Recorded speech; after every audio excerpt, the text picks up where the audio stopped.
Okay, today we are going to talk about behavioral finance. Okay, I'm Dr. Jimmy Chen, and I recorded for my investment class. Let's talk about the learning objectives. Okay, for those of you who are familiar with the way I teach, I will always map the content to learning objectives of professional exams. So let me see how this. Okay.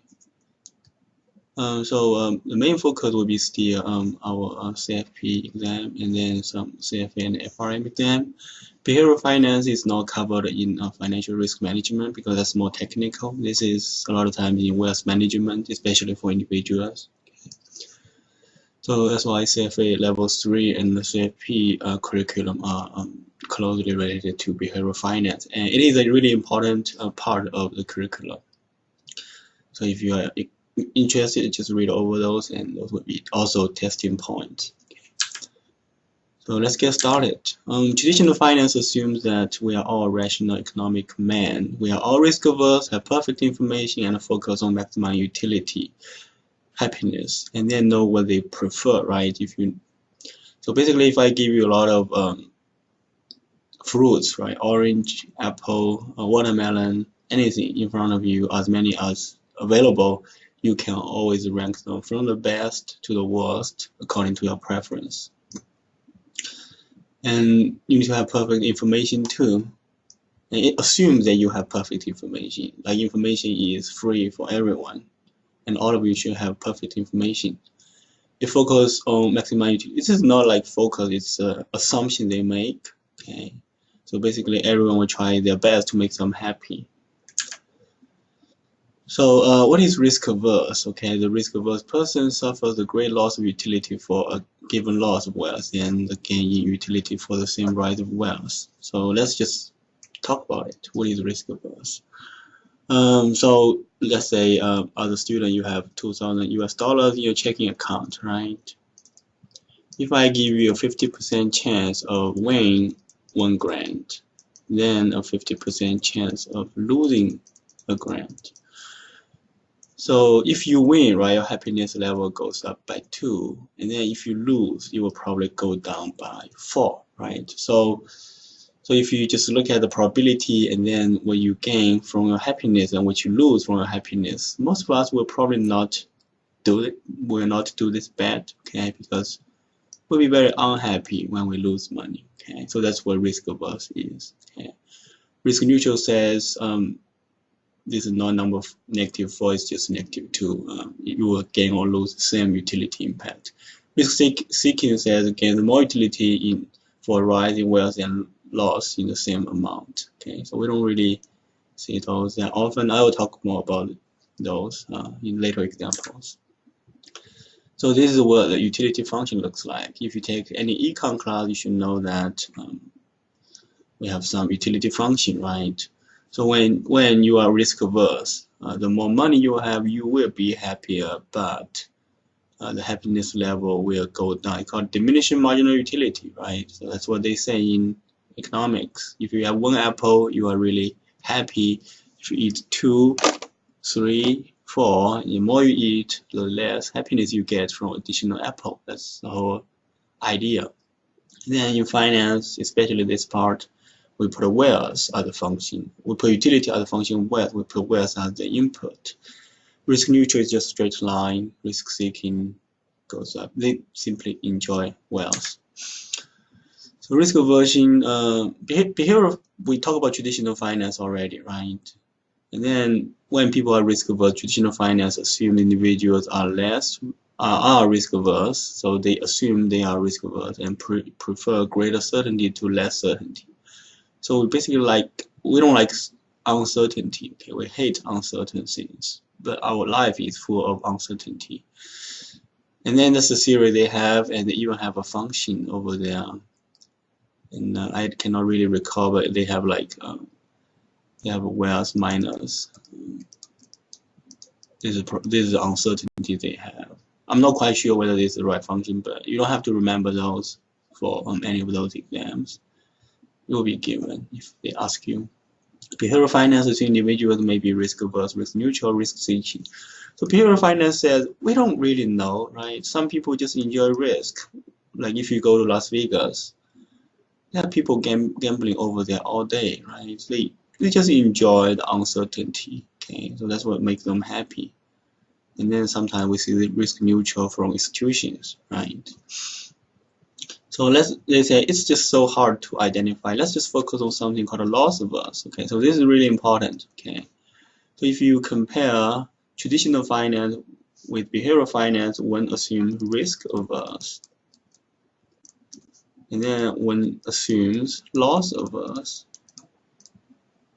What does that really mean? The individuals act so because they also argue that sometimes, okay, their behavior is better explained by psychology.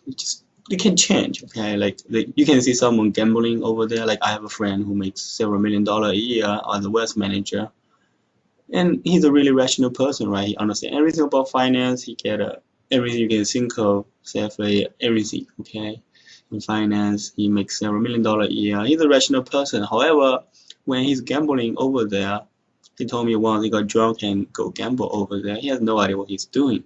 So you will see people like at that time will be like risk seeking, right? You cannot simply say, oh, this person is just risk seeking over all the times. That's not necessarily true.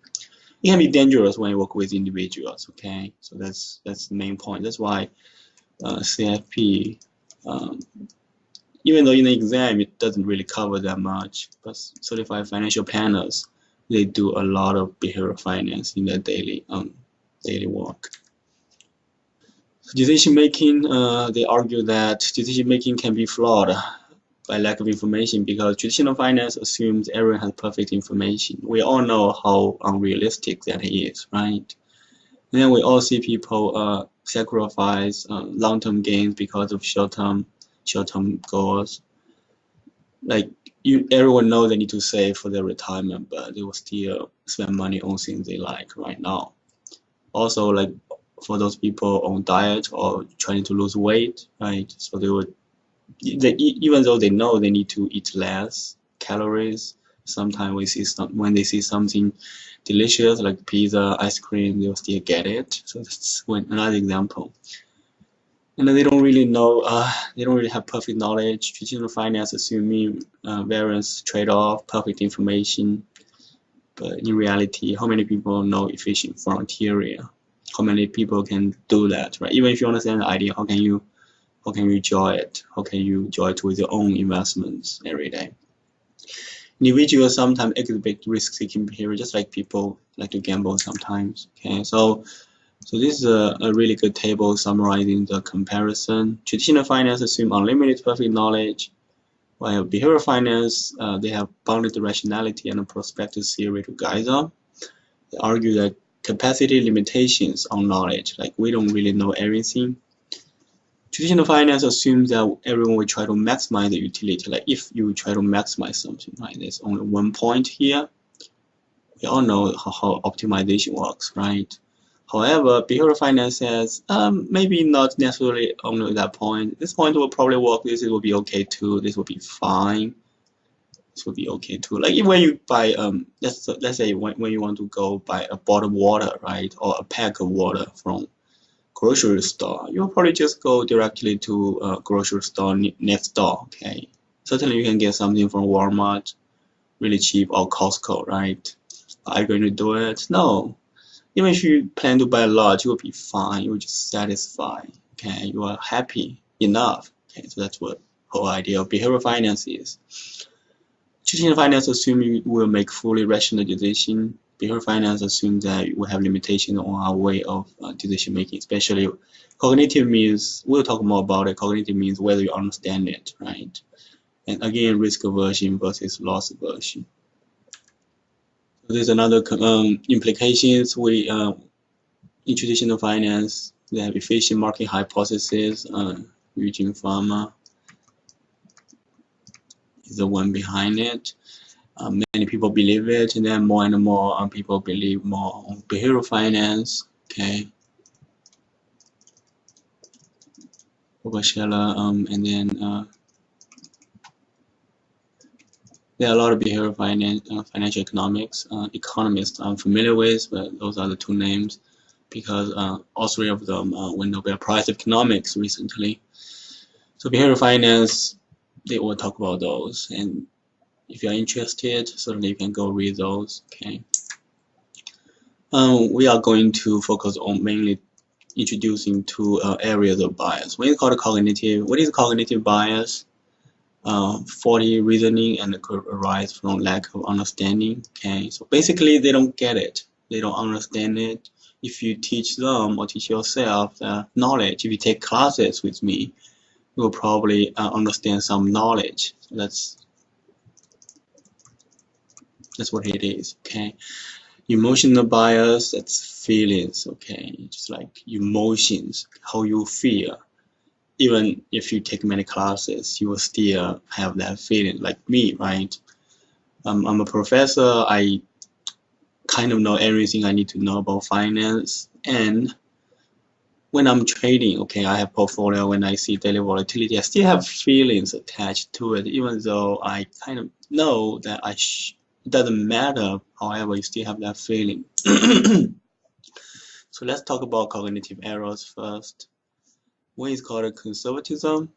So what does that really mean? Okay, they invest too heavily in their view and hence will only change it when presented with indisputable evidence of its falsehood. What does that really mean? Okay, it applies to financial analysts who do models. It's fairly easy to understand that. So quantitative models are generated by computers, right? And following the logics or ideas you have. A lot of time it involves many variables and can be very complicated and sometimes hard to explain the logics behind. However, market can change, right? For example, if you get a really complicated model before 2017, it's been doing so good for the past like several years, and then all of a sudden we have trade war, right? I'm recording it as of 2019. The trade war between the United States and China is going on, and it's escalated every day. So if you have a trade war, we don't really see those. Even when during the Cold War with Soviet Union, we probably don't see anything similar to trade war we have right now. So maybe when you have a trade war, you probably need to incorporate that into your model. However, many analysts will not because they don't have enough time or evidence to prove that the original one is wrong.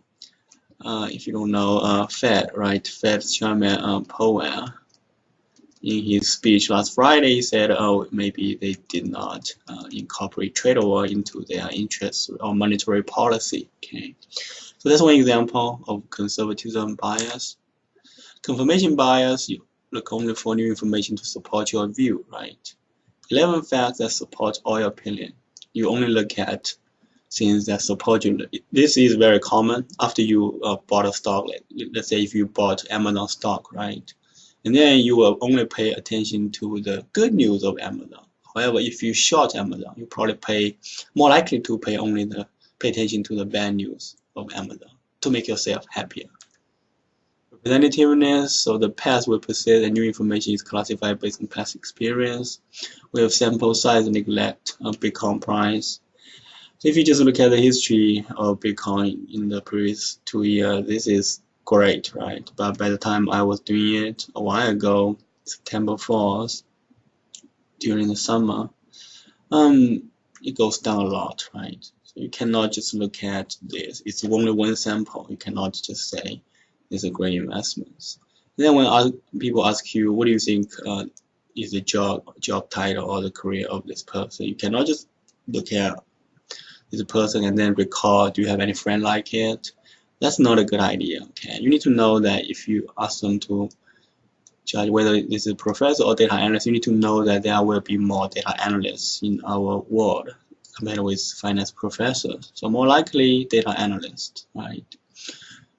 So when you walk on the street, even you see someone like this, 50% chance that they have college degree in the United States because only 50% of people go to college. Certainly you look at race and other factors, but anyway, you need to know the overall population first before you make any guess. Illusion of control. Market participants think they can control effect outcome when they cannot. So there's a guy try to use this to control his girlfriend. There's no way it will work, right?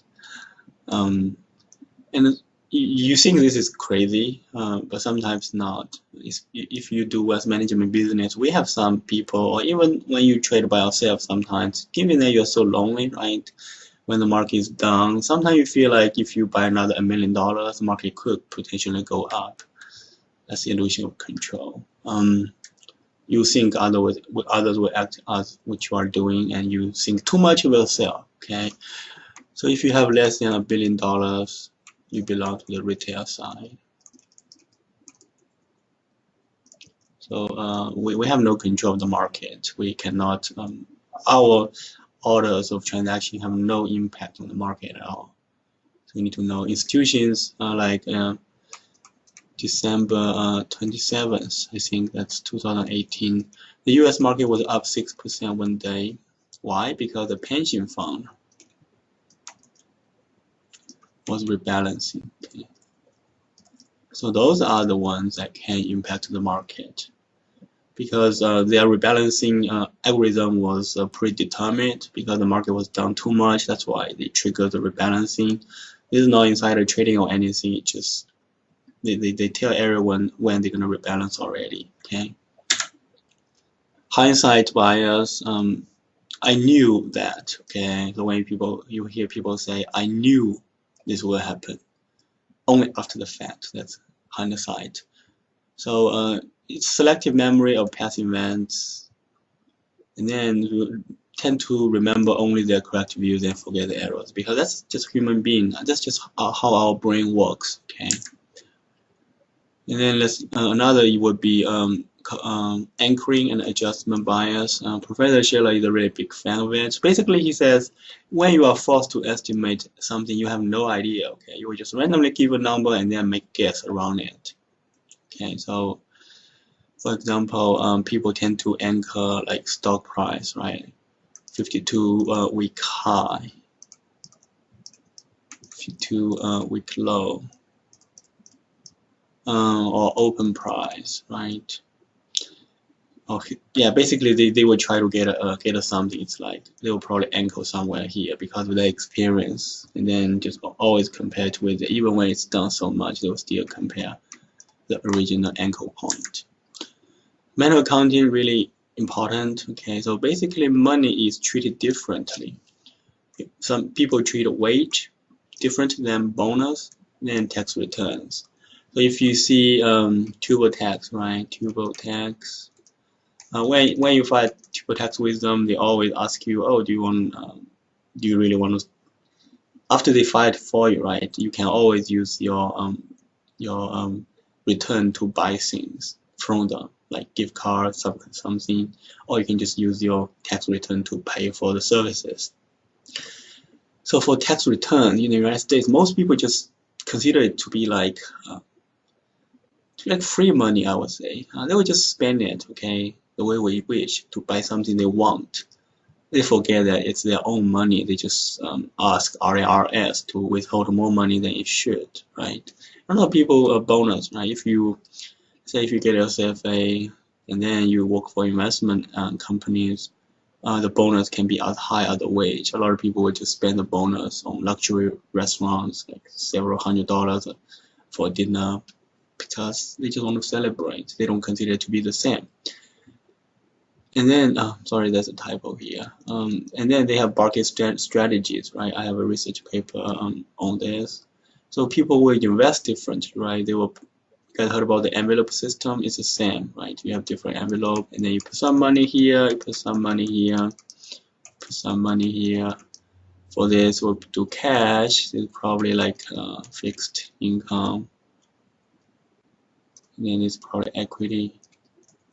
They will invest using different markets. Is this good? We don't know. This is good for people to understand, but if you this can give you some issue when you try to look at your overall portfolio, because you can over allocate too much in cash and bonds, allocate too less in equity, because especially for people who are young, right? For us who are in their 20s or 30s, you need to have more equity. If you use this strategy, you probably have a lot of money in cash. You will lose growth opportunities. Okay.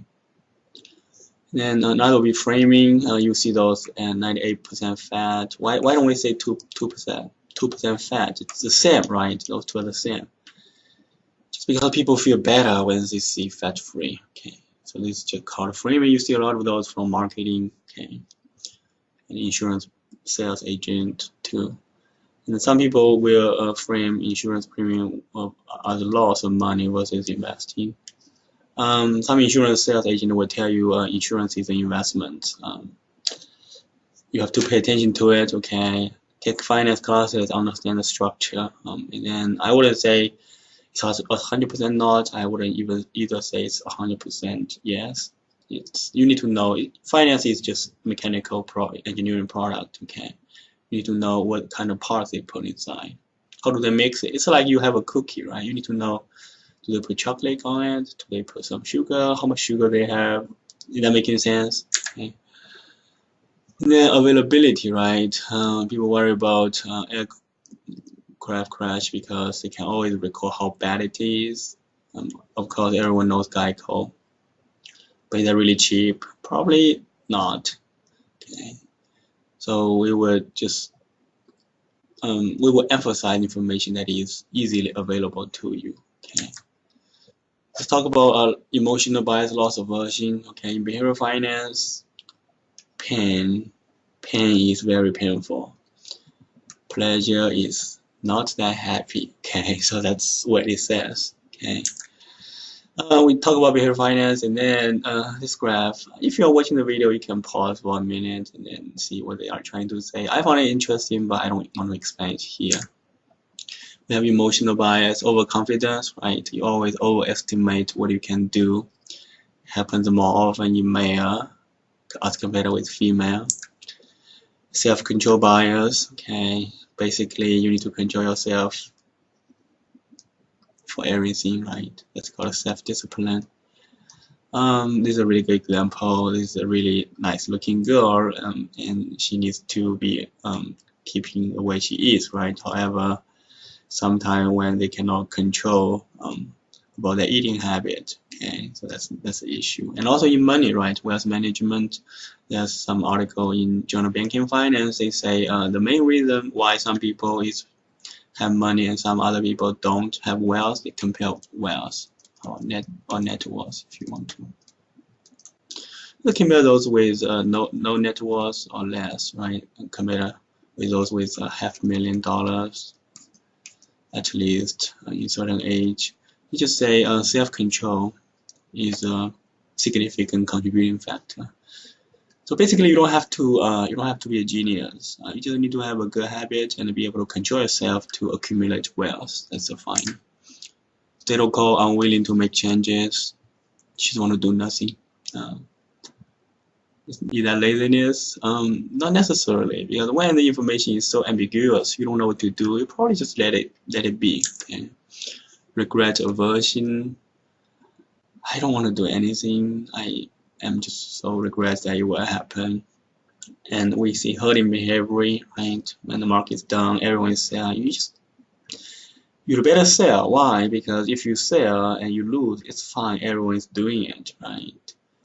However, if you do, let's say this is the ship going the other way, even though this is dangerous, right?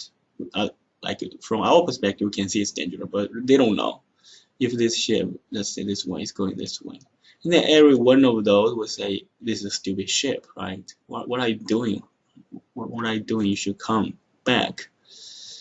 Even if this ship, at the end of the day, just realize that he's the right person, he made the right decision, he would be still lonely. And then those ships would be, okay, everyone is doing it, that's fine. If you watch the movie Big Shot, right? So that guy, when he was trying to short the mortgage market, he had a lot of stress from investors, from his boss, from everyone. Okay, so and then he ended up make less money than he should because hurting makes you feel good or feel not bad at least. So that's why people buy passive investments, passive index. Okay, because if the index is down, everyone loses money. Okay, however, if you buy something different when the market is going up, they will think you are stupid. Okay, it's not only happening in individual investor, it also happens in institutional. Okay, why? Because they just want to be very similar to their colleagues. Okay, they just want to be isolated. What should we do? We need to know the bias. We need to understand bias of clients. Okay, we need to identify what's emotional or cognitive. Okay, and then how can you incorporate those into their portfolio allocation process?